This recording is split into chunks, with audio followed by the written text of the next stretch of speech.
Candice Lee HK asks, seems like a pointless question, but I feel the need to satisfy my curiosity.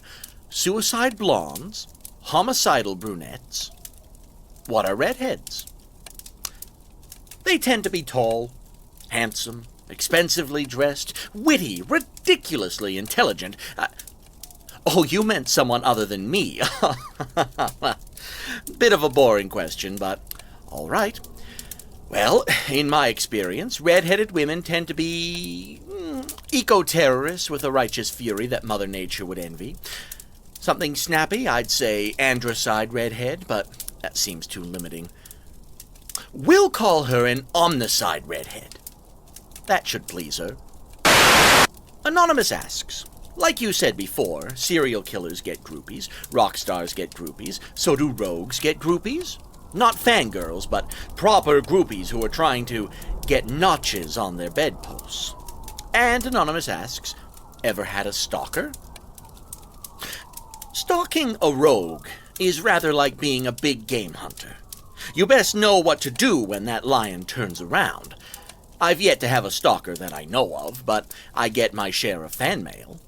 It can't be because of my naughty reputation and healthy bank account. No. My gosh, it must be my dazzling personality.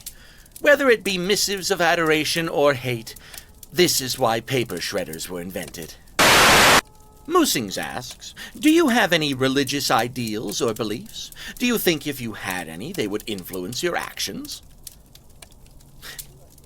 Given the bizarre things I've seen in my lifetime, I'd describe myself as an agnostic, despite being raised by Catholic parents. That hand-me-down never fit. Would it affect my actions if it had? No. Any person who needs the promise of divine reward in exchange for continued good behavior is a waste of an egg. Anonymous asks, I've recently seen a lot of art featuring you and a girl named Aurelie as a romantic pair. Any thoughts on that? None whatsoever. Beats me why people do these things. Perhaps they think they could make me a good man, that a woman's abiding love could change me where no professional could help. There's a laugh. I am what you see, whether you like it or not. Diablo Ray asks, hello, Mr. Nigma. Die here. Wanted to ask, what's the best way to escape from Arkham? Please help. Go through the front door. See how that works out for you. Could work. Could be a baton to the back of the head. Won't know till you try. Krabby Seer asks, I am the beginning of the end, but more or less only change one. I can be drawn out with a kiss, or go off with a gun. I end with a life, but begin with an eye. I am easily broken, but held with an infinite tie. What am I? And I will post nothing asks, it travels far when it is bright. It moves by both day and night, but it's neither warmth nor light. What is it? And Anonymous asks, greetings, Mr. Nigma. I thought I'd try my hand at riddle making, although my fear is that this will be a little too easy for you. A pirate's brand, an Odin's mark, to keep the ocular in the dark. I've 20 null vision, but you can see what exactly I've described to thee.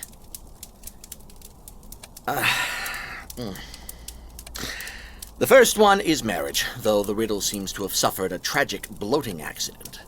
To be clear, it is till death do we part, unless you mean to say that the end of all marriages is a birth. Tad cynical for a simple riddle, but sure. The second is the moon. The third is an eye patch. Why do you send me riddles? I mean, I write them. I don't collect them. It's like a child handing you sticky macaroni art with a gap-toothed grin and an expectation of gratitude. Stick them on your own damn fridge. Anonymous asks, would you tell us a bedtime story? Daddy's busy. Haven't you got websites for that sort of thing? Chibbity's Girls asks, hello, Riddler. I was wondering what your favorite dinner usually consists of. I'm not fussy.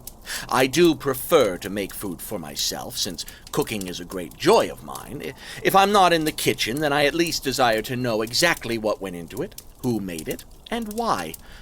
For this reason, I'm still alive. As for preference, I avoid nutritional dead ends like macaroni and cheese, hot dogs, or any kind of over-processed gunk that all but screams a bad case of rickets. But like I said, not fussy. Anonymous asks, tell us about your exes, please. Oh, let's see. There's Scarecrow, Two-Face, Penguin, Bookworm, and the Cluemaster. That last one, oh, what a clash of egos. Compounded by the fact that I was always right. Oh, yes, and the Gotham City Sirens, both separate and together. I think that's all the people I've worked with before. That's what you meant, right? What else could you have meant? Wonderland's House of Tricks asks, do you have any musical preference? And Ask Plucky Becky asks, good evening, Riddler. As I hear you're not fond of the title Mr., is there a certain genre you enjoy listening to? And Diablo Ray asks, hello, Mr. Nigma, what is your favorite song? All the best, and blah, blah, blah. And Anonymous asks, have you heard anything by the Indelicates? I think a man of your wit would enjoy their music. And Snitch and a Spy asks, Riddler, sir, though I understand you're busy and blah, blah, blah, blah, blah. Do you listen to music? It's a common habit of genii. To listen to something to stimulate their imagination, or you complete silence. I'm curious as to blah, blah, blah. And Anonymous asks, well, the same thing as everybody else. Okay. Hold up. Did you just say genii? The plural is geniuses. The word you used is the plural of genie. Never try to be clever in my presence again. How about you take a deep breath and sit down before you hurt yourself, old sport. Now, what were you all babbling about? Music? I love music. Who doesn't? Big band and swing are my favorites for personal and public singing purposes. Classical is best employed when working, so the lyrics don't impede your thoughts. Genii. Fuck's sake.